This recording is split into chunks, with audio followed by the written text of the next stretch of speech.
Hello and good morning to everyone. Welcome to your English Literature live class. We are going to read a very beautiful story today. It is very sentimental and a little bit emotional also. And the name of the story is The Last Leaf, which is given as chapter number 14 on page number 113 in your literature books. All right. So the story, The Last Leaf, has been written by O. Henry. Now, first of all, let us discuss about the author. Okay, so William Sidney Porter. This was his real name, and he was popular by his pen name O. Henry, as we can see in the story. Okay, and he has rich canon and has written short stories in a great amount, right? And the most famous of the short stories which he had written. Uh, is this one which we are going to read today, The Last Leaf, and the other one is The Gift of Magi and The Cop and the Anthem. These are very popular stories, which one reads in his lifetime at one time or the other, right?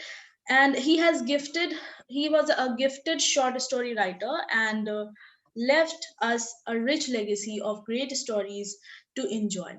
He was an American short story writer and he has written a great deal of stories. Okay, now about the story. This is story The Last Leaf. It is a story which has in which the author has described a lot of themes. Okay, it is based on many themes, not just one theme.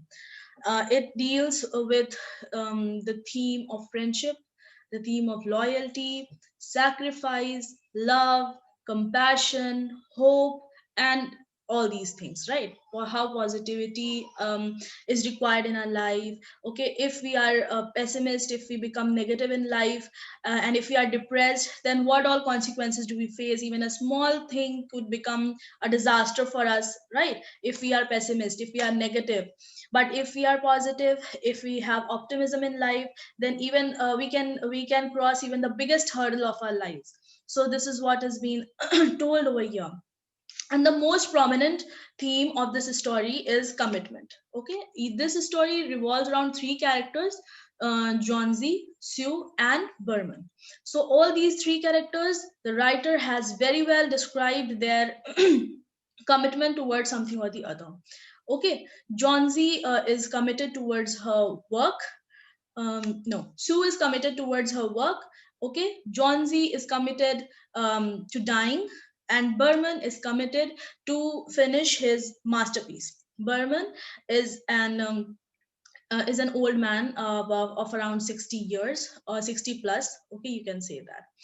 John Z and Sue, they are two artists, and they are friend also. They are friends also. They share an apartment, and also they handle one joint studio. Okay. Um, Berman is their fellow. He lives. He is his neighbor. He is their neighbor. He lives below them, below John Z and Sue, and he is also an artist, but he has not made his masterpiece so far. He is in his 60s and he has not made any painting which he can call as his masterpiece. So will he be able to make his masterpiece, to paint his masterpiece? How is this character Berman related to John Z and Sue? What role does he play in their lives? That we are going to know as we read this story, right? So let us start reading the story. Let us first start reading the introduction of the story, which is given on page number 113 in the green portion. So, The Last Leaf is a short story by O. Henry, published in 1907 in his collection, The Trimmed Lamp and Other Stories. Set in the first decade of the 20th century, the story is narrated in the third person by an unnamed narrator, and after reading the story, the reader realizes that Henry may be exploring the theme of commitment, sacrifice, friendship, compassion, hope, and dedication. Throughout the story, There is a sense that all three painters mentioned, Sue, Johnsy, and Berman, are committed to something. Sue has a piece to draw and is working on it throughout the story, while Berman, though hasn't completed his masterpiece, remains focused on it. And Johnsy, though not painting, is committed to dying as soon as the last ivy leaf falls from the vine. By highlighting each character's commitment, Henry may also be suggesting that those who live their lives artistically are driven or focused, unlike the majority of people who may live their lives working 9 to 5 and forget about work as soon as they clock out. Now, as I have already told you that on what themes this story revolves, okay, but the most prominent one is commitment, right? So if you have to tell the most significant theme of this story, then that is what commitment. Just make sure, right? So you can write it down somewhere that the most significant theme of the story is commitment, right? And also Henry has also tried he has also tried to tell the readers that those who are creative, okay, or the creators or the artists, those who work artistically, they are more committed towards their work. Why? Because they work all the time, because there is the work is there in their mind throughout 24 hours, right? But those who work, those who are professionals, okay, or do desk job or go out to work from 9 to 5, say whatever time is their time, whatever working hour is for them, allotted for them, they work just in that period of time, because after that, because they don't love their work, okay, and just they just wait for the clock to strike the that particular time at which they can leave their work, right? So he has tried to portray this also, he has tried to convey this to the readers also, that the artist or the person who, or the people who are creative, they are more dedicated, they are more committed towards their work, they think about their work all the time. So this is also one of the things which Henry has tried to bring out to us, to the readers. Okay, next is, let us read further.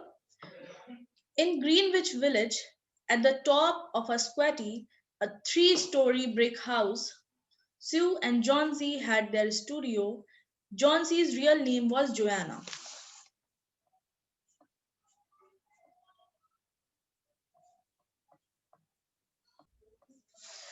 Okay, so Johnsy's real name was Joanna. They had met at an 8th Street Delmonico's and found their taste in art so congenial that the joint studio resulted. Now, it is talking about the place where Johnsy and Sue are living. It is a Greenwich Village in New York, and they are living at the top of a squatty three-story brick house. So there's a brick house. Squatty means short and broad, not very high. It's not great in height. So it is a three-story house. They are living at the top. That means they are living in the top floor of that house. Sue and Johnsy, they had their studio. They are handling a joint studio. Johnsy's real name was Joanna. This is very clear. And where did they meet? They were not sisters. They were not friends since childhood. But they met at one of the restaurants. The 8th Street Delmonico's is the name of a restaurant in New York. It, okay. So they have Delmonico's. They have various chains in New York. And where did they? Which part of the which location did they meet? At the 8th Street, Delmonico.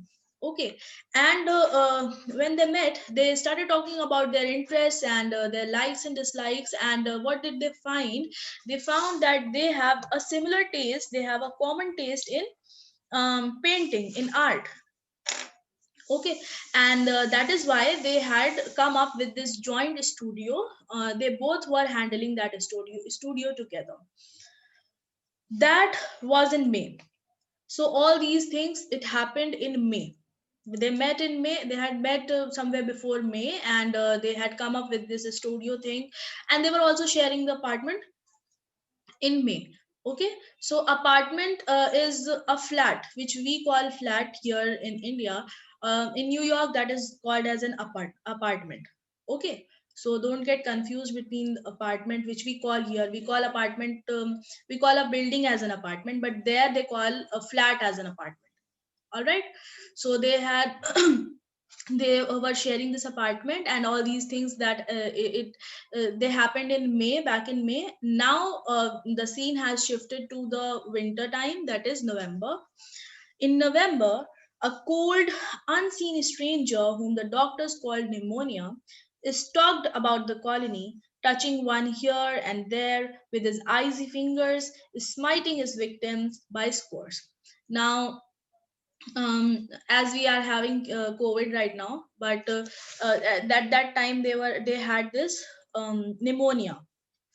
Okay, it was spread all around, and it was very much prevalent. That this disease was prevalent over there, but not as in as large a scale as COVID. But yes, it was striking the victims in the set of 20s. By scores means set of 20s. So it was also a disastrous disease, you can say. So pneumonia broke out in November, and he has called unseen stranger, icy finger. So by writing all these things, he has personified this disease pneumonia. Let us read ahead what happens.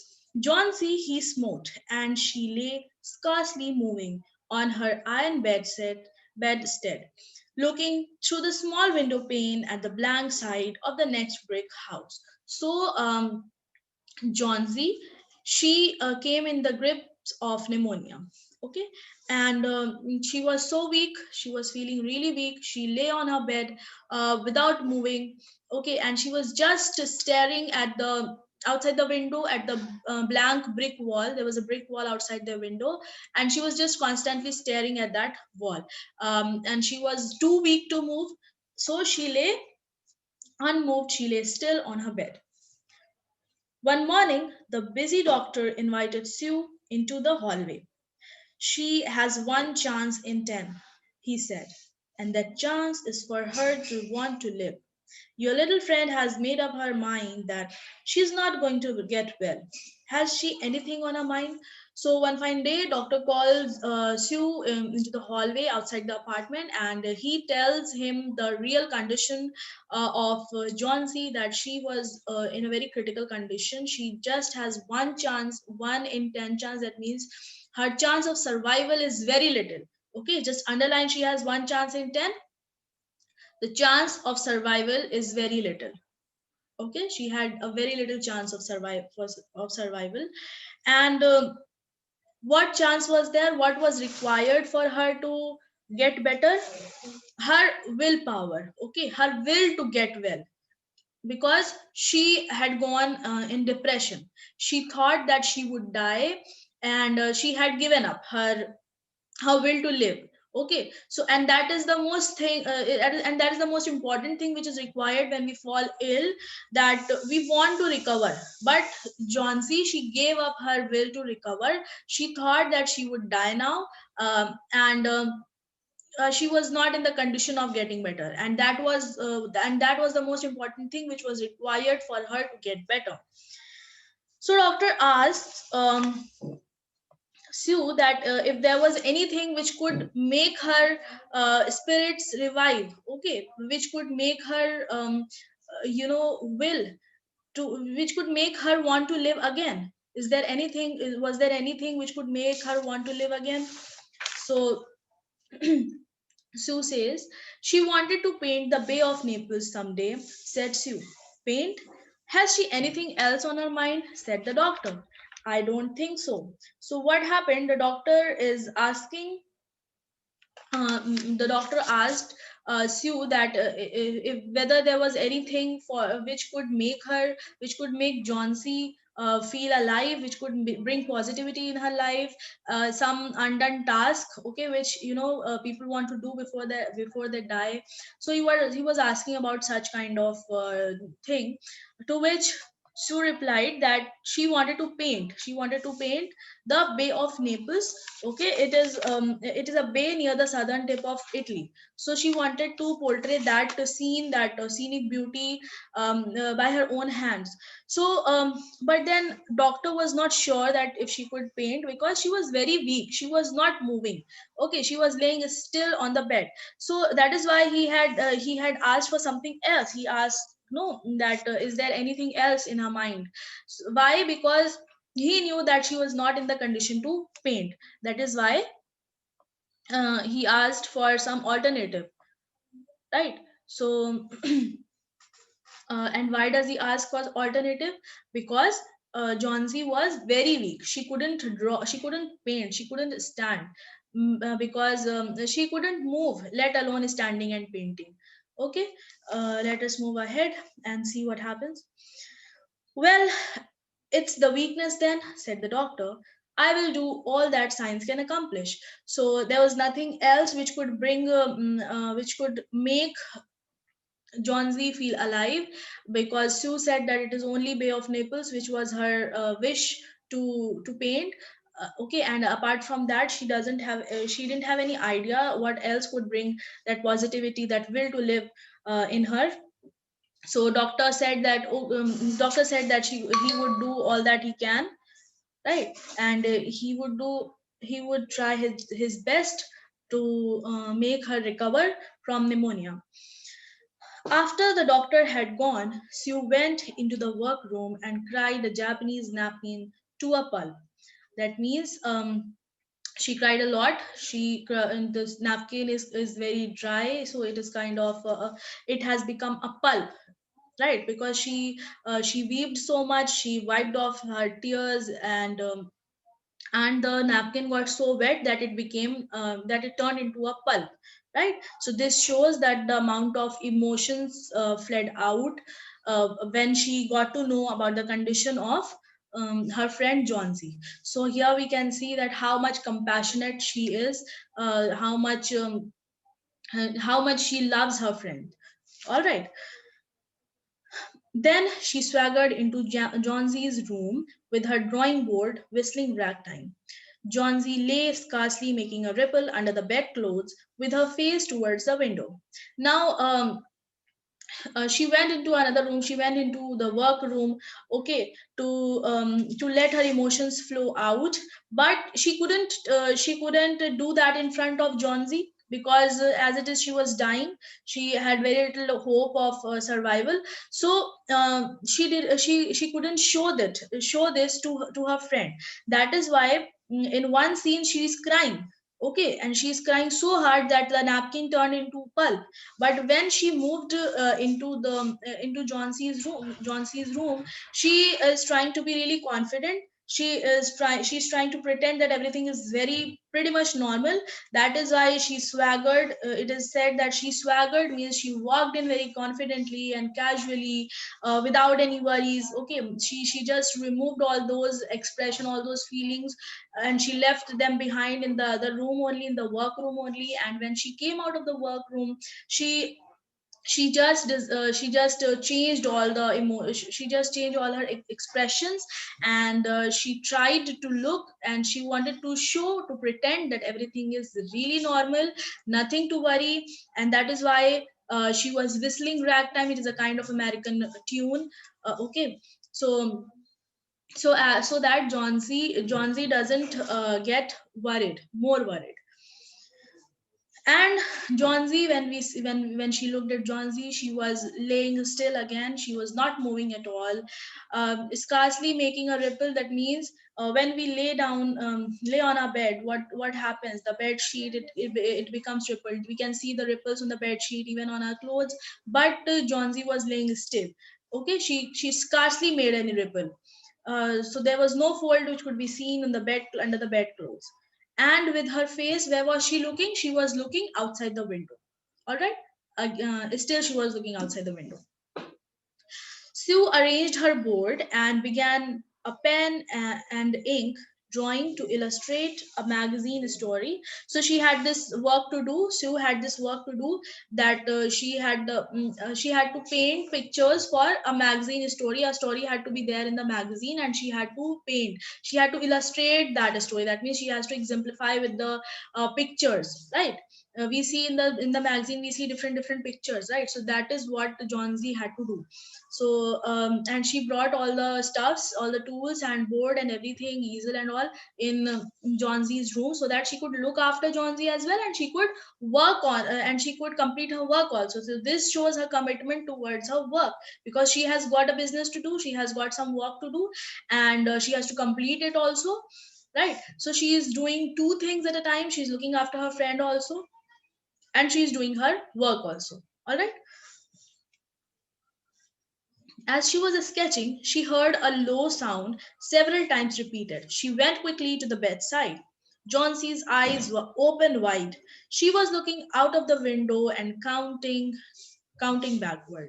So while she was painting, while she was adjusting all these things in order to start painting, what did she hear? She could hear a very low mumbling, and she quickly ran towards the bed next to John C. And what could she hear? She could hear that she was counting. John Z was counting, and she was counting backwards. Okay, she was counting backwards. 12, she said. A little later, 11, and then 10, and 9, and then 8, and 7, almost together. She looked out of the window. What was there to count? There was only a bare, dreary yard and the blank side of the brick house 20 feet away. An old ivy vine gnarled and decayed halfway at the roots, climbed half up the brick wall. So Sue couldn't make out that what Johnsy was counting, because there was hardly anything outside to look at and count. There was a brick wall, and which was 20 feet away, and there was an old ivy vine. Ivy is a wooden evergreen plant, climber rather, and it has very dark and shiny five pointed leaves, right? You must have seen somewhere, it has 5 points. The leaves have 5 points. So that was there, and it was not in a very good condition. That vine was also not in a very good condition. It was decaying, and its roots and everything was decaying. And it climbed half up the brick wall, so it was there on the brick wall. So Sue couldn't find anything which was worthy to get counted, right? So she asked, "What is it, dear?" asked Sue. "Six," said Johnsy in almost a whisper. "They're falling faster now." 3 days ago, there were almost 100. It made my head ache to count them, but now it's easy. There goes another one. There are only 5 left now. So when Sue couldn't make out what Johnsy was counting, so she asks, "What is there? What was she counting?" To this, Johnsy replies that she is counting the leaves on the ivy um, ivy vine. Okay, and now there were only 6 left. While she was talking, the leaves were falling, because it is the November time and the leaves fall. It is the time of fall, right? What happens in autumn? All the leaves, the trees shed their leaves, right? So that is what is happening, that the leaves of the tree, the leaves of the vine are falling. Ivy vine are falling. So she was counting them only, and that is why she was counting backward, because the leaves were getting lesser and lesser on the vine. So, and while she's talking, the numbers of the leaves are reducing. And she says that they are falling faster now. And when she started counting them 3 days ago, they were almost 100, and she was finding it difficult to count. And she could have she had an headache while counting, but now they are falling faster and they are very less in number, so it is very easy for her to keep the count. 5 what, dear? Leaves on the ivy vine. When the last one falls, I must go too. I have known that for 3 days. Didn't the doctor tell you? So she has been ill since 3 days. This we come to know from this line. and she's counting the leaves. This she tells Johnsy that she's counting the leaves, but how is she connecting the falling of the leaves to her? Okay, how is she connecting? She is connecting the falling of the leaves to her deteriorating health.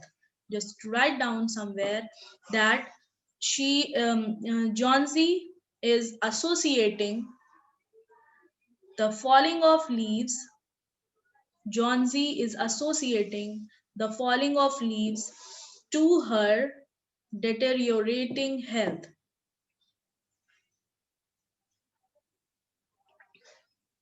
Okay, and she has been ill since 3 days, and she feels that when the last leaf of that ivy vine falls, she would also breathe her last.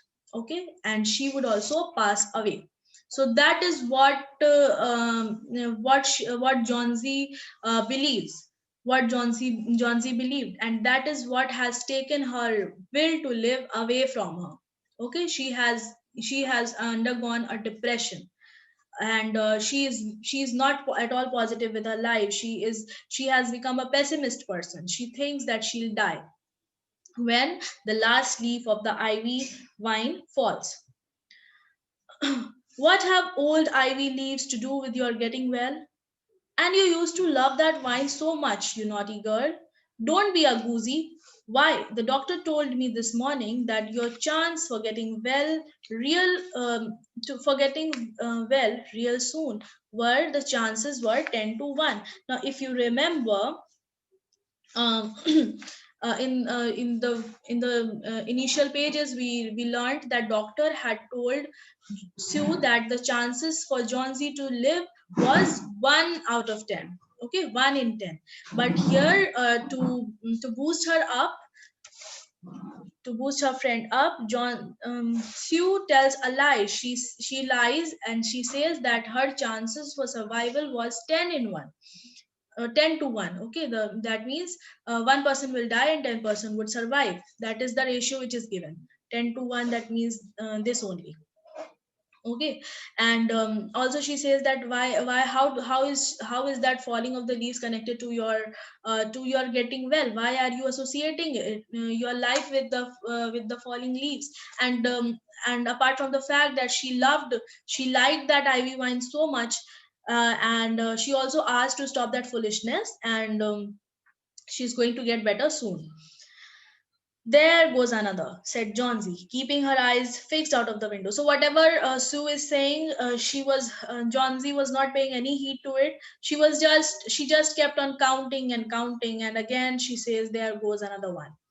That leaves just four. That means now there are four leaves on the ivy vine. I want to see the last one fall before it gets dark. Then I'll go too. So she wants to see all the leaves falling before it gets dark, and then she will also pass away. Johnsy dear, said Sue, bending over her, will you promise me to keep your eyes closed and not look out the window until I am done working? So now Johnsy is not able to concentrate on her work because of this, because of Sue is not able to concentrate on her work. I'm so sorry, because Johnsy is feeling really bad and Johnsy is feeling very depressed. So Sue is requesting Johnsy to close her eyes to take rest for a while, and while she could work on the magazine story. I must hand those drawings in by tomorrow. And why does she want to work on the story, on that magazine story? Because she had to hand over those pictures to the editor the next day. That is why it was her deadline. Okay, so she had to complete her work. I need the light or I would draw the shade down. So she also requested that she couldn't, she wanted to keep the curtains open because she wanted the light. And if Johnsy would not listen to her, then she would pull the shades down. Shades here means curtain only. So she would draw the curtains down, and she could draw without the light also, without the natural light also. Couldn't you draw in the other room? asked Johnsy coldly. So while she was giving all this lecture to Sue was giving all this lecture to Johnsy, Johnsy asked if she could move to another room and do her work. I'd rather be here by you, said Sue. So this shows that she was very she was a very good friend. She wanted to look after her friend also. She didn't want to leave her friend in her hard times. So this shows that she was a very loyal friend. Okay, so here we can see the theme of loyalty.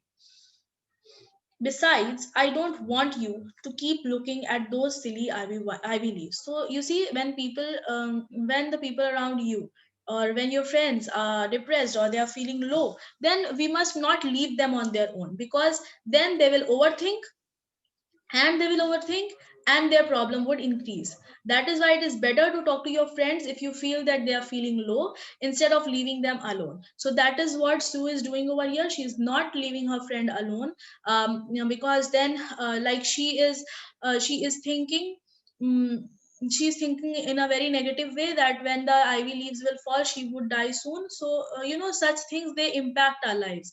If she would have left alone, she might have thought over it again and again, and she might have died, okay, out of depression. So that is why Sue did not want to leave her friend.